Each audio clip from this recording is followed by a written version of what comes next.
यूं ही नहीं ताज ताज बन जाता है। शिल्पकारों का हुनर और चुनिंदा संगमरमर ताज को नायाब बनाते हैं। कुछ ऐसे ही चुनिंदा जगहों से बस खास ही चुनकर लाता हूँ। कतरे कतरे को मैं हीरे सा परखता हूँ। यूं ही नहीं मैं। भारत और चीन के बीच व्यापार शुरू होगा तो इससे दोनों देशों का फायदा होगा। दोनों देश बड़े बाजार हैं, दोनों पड़ोसी देश हैं, दोनों के पास बड़ी संख्या में आबादी है जो किसी भी सामान को खपा सकती है। पड़ोसी देश होने की वजह से ट्रेड आसान रहता है, लॉजिस्टिक की लागत कम आती है। यानी वहां ट्रंप सोच रहे थे कि हम अमेरिका के बाजार में भारत का सामान महंगा करेंगे, अब देखते हैं मोदी क्या करेंगे। यहां भारत और चीन के बीच ऐसे संबंध सुधरने की शुरुआत हो रही है कि भाई लोग पूछ रहे हैं कि अमेरिका की जरूरत कितनी रह जाएगी फिर। इतना ही नहीं, मोदी और कौन कौन से नए मार्केट को भारत के लिए खोल रहे हैं वो भी आपको आगे बताऊंगा। लेकिन भारत और चीन के ये संबंधों के सुधरने की शुरुआत बहुत इंपॉर्टेंट है क्योंकि भारत और चीन के बीच बॉर्डर व्यापार का लंबा इतिहास है। मसाले, कालीन, फर्नीचर, औषधीय पौधे, मिट्टी के बर्तन, पशुचारा, ऊन और इलेक्ट्रॉनिक सामान जैसी चीजों का लेन देन भारत और चीन के बीच सदियों से होता रहा है। लेकिन यह व्यापार बहुत सीमित लेवल पर होता था, जो कोविड और गलवान झड़प के बाद बिल्कुल ठप सा पड़ गया था। भारत और चीन की दोस्ती अचानक कुछ हफ्तों में कैसे बढ़ गई, उसके बारे में हम आपको बताते हैं। जैसे चीन ने भारत को यूरिया निर्यात पर लगे बैन में ढील दे दी है। 2023 में चीन ने भारत को यूरिया निर्यात रोक दिया था। अब भारत फिर से चीन से यूरिया मंगा सकता है। भारत दुनिया में यूरिया का सबसे बड़ा इंपोर्टर है। जवाब में भारत ने भी चीन को रेयर डीजल भेजा है।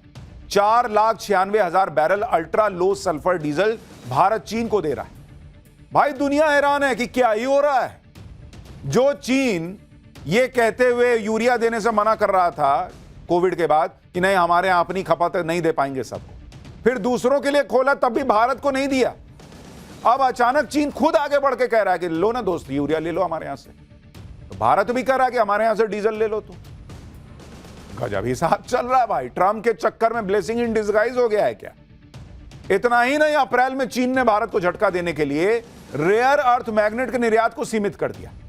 लेकिन अब यह भी खबर आ रही है कि भारत और चीन के बीच रेयर अर्थ मैग्नेट पर भी बात हो रही है। चीन के दूतावास ने भारत की कुछ कंपनियों को वीजा भी जारी किया है, जिससे ये कंपनियां चीन जाकर रेयर अर्थ मैग्नेट की सप्लाई को सुनिश्चित कर सकें। साल 2025 में ही भारत चीन से 306 करोड़ रुपए की कीमत के रेयर अर्थ मैग्नेट इंपोर्ट कर चुका है।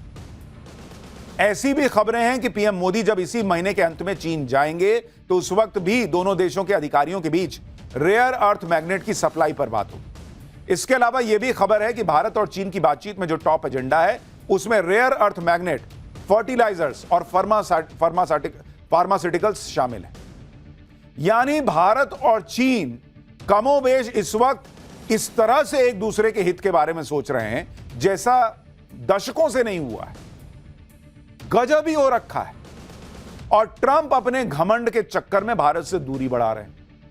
इस चक्कर में भारत और चीन तेजी से पास आ रहे हैं।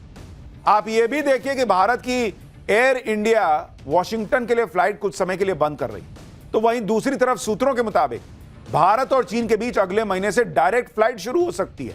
भारत सरकार ने एयर इंडिया और इंडिगो को इसके लिए निर्देश दिया है। चीन के लिए डायरेक्ट फ्लाइट के लिए शॉर्ट नोटिस पर तैयार रहने को कहा गया है। दोनों देशों के बीच डायरेक्ट फ्लाइट सेवा कोविड के बाद से ही बंद है। यानी एक एक स्टेप आप देखते जाइए, ऐसा लग रहा है कि चीन जो है वो 4 कदम आगे बढ़ रहा है, और चूंकि चीन पर आप खुल के भरोसा नहीं कर सकते तो भारत भी 2 कदम आगे बढ़ा रहा है। वहीं चीन भी दोनों देशों के बीच डायरेक्ट फ्लाइट की वकालत कर रहा है। चीन के विदेश मंत्रालय के प्रवक्ता ने कहा है कि भारत और चीन दोनों की कुल आबादी 2 अरब 80 करोड़ है। दोनों देशों के बीच डायरेक्ट फ्लाइट से सहयोग और ट्रैवल बढ़ेगा। पिछले कुछ समय से चीन इस मामले पर भारत के साथ बात कर रहा है। यानी दोनों देश इस मामले में सेम पेज पर है और जल्दी ही भारत से चीन और चीन से भारत के लिए डायरेक्ट फ्लाइट सेवा शुरू हो सकती है। अगर भारत चीन की दोस्ती हो गई तो ट्रंप की सारी अकड़ निकल जाएगी बॉस, क्योंकि भारत इतना बड़ा मार्केट, चीन इतना बड़ा मार्केट और दोनों शक्तिशाली देश। ट्रंप जो टैरिफ चिल्ला रहे हैं उनकी अकल ठिकाने आ जाएगी। और ऐसा इसलिए क्योंकि गलवान के बाद 5 साल से भारत चीन में जो टकराव था उसकी वजह से आपको मैंने अभी बताया कि एलएसी पर जो व्यापार था सीमा पर, वो तो ऑलमोस्ट रुका ही हुआ टाइप से था। लेकिन जो बाकी व्यापार चल रहा था दूसरे रास्तों से, वो उतनी तेजी से नहीं बढ़ रहा था, जबकि अमेरिका को इसका फायदा हो रहा था, वहां तेजी से व्यापार बढ़ रहा था। जैसे अगर आप देखेंगे कि भारत और चीन के बीच और भारत और अमेरिका के बीच जो व्यापार हो रहा था, अगर आप उसको देखने जाएंगे, 2020 में भारत चीन व्यापार कितना था भाई? 2020 में यह था 88 बिलियन डॉलर। भारत और चीन के बीच ये व्यापार 88 बिलियन डॉलर। 2024 में ये कितना हो गया घट के? ये बढ़ के ये हुआ 118 बिलियन डॉलर। 118 बिलियन डॉलर, यानी 88 से 118 हुआ बस। जबकि अगर आप भारत अमेरिका देखेंगे, भारत यूएस का देखेंगे व्यापार, तो 2020 में कितना था? 80 बिलियन डॉलर था, यानी चीन से कम था। लेकिन 2024 में यह बढ़कर 212 बिलियन डॉलर हो गया। आप देख रहे हैं, यानी चीन से व्यापार उतना नहीं बढ़ा जितना अमेरिका से बढ़ा। और डोनाल्ड ट्रंप को इतनी सी बात समझ में नहीं आ रही कि भारत और अमेरिका की दोस्ती में अमेरिका का बड़ा फायदा था। लेकिन अब जिस तरह से ट्रंप ने भारत से रिश्ते बिगाड़ लिए और जिस तरह से भारत पर टैरिफ लगाया, उससे ट्रंप और अमेरिका का ही नुकसान होगा, क्योंकि अमेरिका के साथ व्यापार कम हो जाएगा और उधर चीन से जिस तरह से भारत की दोस्ती बढ़ रही है, उसमें चीन के साथ भारत का व्यापार बढ़ जाएगा। यही ट्रंप का नुकसान है और भारत चीन का फायदा। ट्रंप टैरिफ लगाकर भारत का नुकसान करने चले थे, लेकिन ट्रंप ये भूल गए कि चीन और भारत दोनों बड़े मार्केट हैं, और अगर दोनों में दोस्ती हो गई तो फिर ट्रंप का टैरिफ का तमाशा फ्लॉप हो जाएगा। क्योंकि आप देखिए कि भारत के जिन उद्योगों पर ट्रंप के टैरिफ का असर पड़ेगा, वो उद्योग अब चीन जैसे दूसरे मार्केट देख रहे हैं। जैसे आप देखिए कि हमारे यहां जो जेम्स और ज्वेलरी की इंडस्ट्री है, उस पर अमेरिका के टैरिफ का असर पड़ेगा।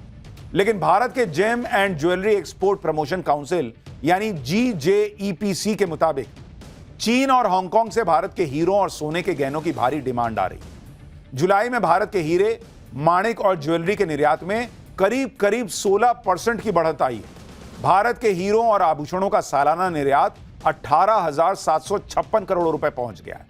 कटे हुए और पॉलिश्ड हीरों का निर्यात ऑलमोस्ट 18% बढ़कर 9,230 करोड़ रुपए का हो गया। सोने के आभूषणों का निर्यात भी 16% बढ़कर 7,005 करोड़ रुपए का हो गया। हीरों और सोने के गहनों का निर्यात बढ़ने की वजह खास तौर पर हांगकांग से आई भारी डिमांड, यानी भारत के लिए नए बाजारों से ऑर्डर आ रहे हैं, जिसकी वजह से हीरों और सोने के गहनों का एक्सपोर्ट बढ़ रहा है। यानी डोनाल्ड ट्रंप ने सोचा था कि हम भारत का सामान अमेरिका में महंगा कर देंगे तो जैसे भारत बचेगा ही।